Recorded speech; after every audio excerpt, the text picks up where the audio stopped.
لغمان کې له 26 راستانه شوو کډوالو کورنیو سره د څه د پاسه 400 افغانیو نغدي مرسته وشوه. نن د چهارشنبې په ورځ د مرغومي په 3 نیټه د لغمان ولایت د کډوالو چارو ریاست لخوا د UNHCR مؤسسې په مالی مرسته له 26 راستانه شوو کډوالو سره نغدي مرسته د مرستیال والي په لاسونو وویشل شوه. د لغمان ولایت د کډوالو بیرته راستنېدونکو چارو رئیس انجینر شاکر الله شاکر د معلوماتو له مخې یا د کورنۍ مخکې د ټاکلي ټیم له لوري سروې شوي او هرې کورنۍ ته به 15,500 افغانۍ ورکړل شي. دغه 26 کورنۍ چې تیر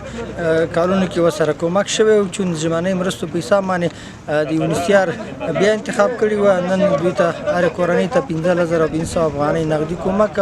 ورکړل شو. ورته مهال د لغمان ولایت مرستیال والي الحاج شهزاده مظلومیار د کډوالو بیرته راستنېدونکو چارو ریاست له مسؤلینو او همکاره مؤسساتو څخه مننه وکړه چې تلې د کډوالو ستونزو او په لغمان ولایت کې داخلي بې ځایه شوو ته په وخت رسیدګي کړې ده.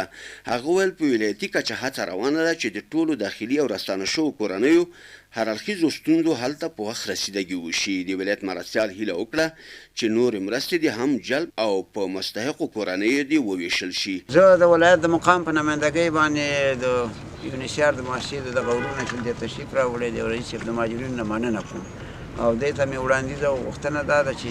د آینده دپاره هم د دې لغمان ټول خلک غریب او فقیر خلک دي دا د کومکونو سلسله